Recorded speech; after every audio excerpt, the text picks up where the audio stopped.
Size müracaatı, qadrli mahalladoshlar, dona xalqimiz obodlik ko'ngildan boshlanadi degan naql bor. Bu qismat aslo yashab yurtdoshlarimizning qon qoniga singib ketgan. Chunki poklik, ozodalik, tozalik bir joyda fayz baraka, ish ulum, aholi kayfiyatida ko'tarinkilik bo'ladi.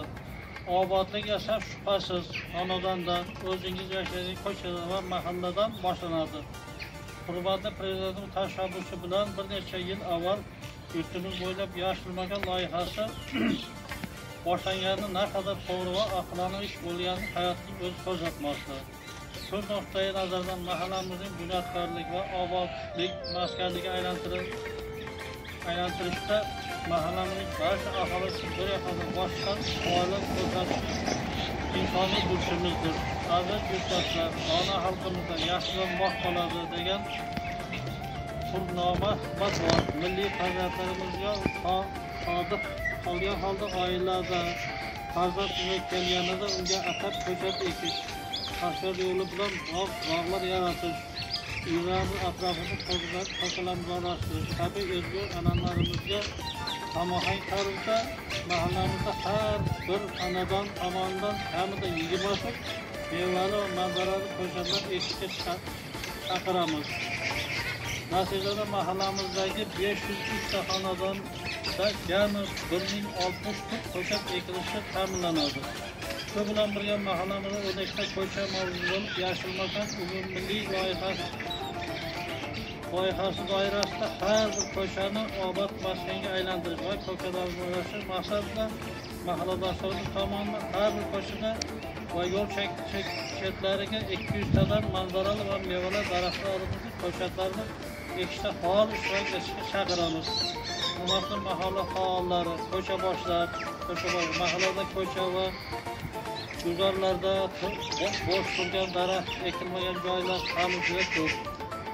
Bugungi kunda asosiy vazifamiz bu joylarni bog'larga aylantirishda mahalla ahlining hamjihatligini kuchaytirish, hududimizda yanada obod bo'lishni ta'minlashdan iboratdir. Buning uchun hududimizda mahallamiz bog'ini yaratishimiz, yashil hududlarni ko'paytirishimiz, shaxsiy namuna sifatida dastlab o'z xonadonimiz va ko'chamizni obod qilishimiz, yashil makon umummilliy loyihasiga o'z hissamizni qo'shishimiz zarur. Bo'ldimi, o'qiyveraymi? Ekilgan har bir niholni parvarishlash va saqlashda mahalla faollari, mahalla servis kompaniyasi jonbozlik ko'rsatish lozim. Buning uchun ekilgan har bir daraxtni o'z vaqtida sug'orib borishga mahalla yetkiligi, ko'cha boshi hamda xonadon egalarini mas'ul sifatida belgilash maqsadimizdir. Muhtaram mahallamiz nuroniylari, sizlarning hayotiy tajribangiz, duo va tilaklaringiz xalqimiz uchun hamisha katta tayanch bo'lib kelmoqda.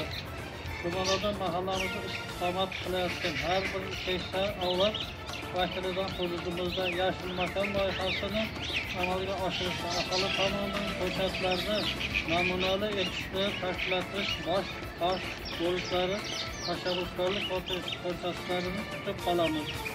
Sizlarning shaxsiy namunangiz, tajribangiz, qonun nasihatlaringiz, tavsiya va ko'rsatmalaringiz barchamiz uchun muhim hisoblanadi. Bu borada mahallamizda 135 nafar nuroniylarimiz har biri bir ko'chat eksa, 135 ta foyda bo'ladi. Ko'chat, daraxt yoki har bir o'z yoniga 10 nafar yoshni jalb qilsa, bu raqam 10 barobar oshadi.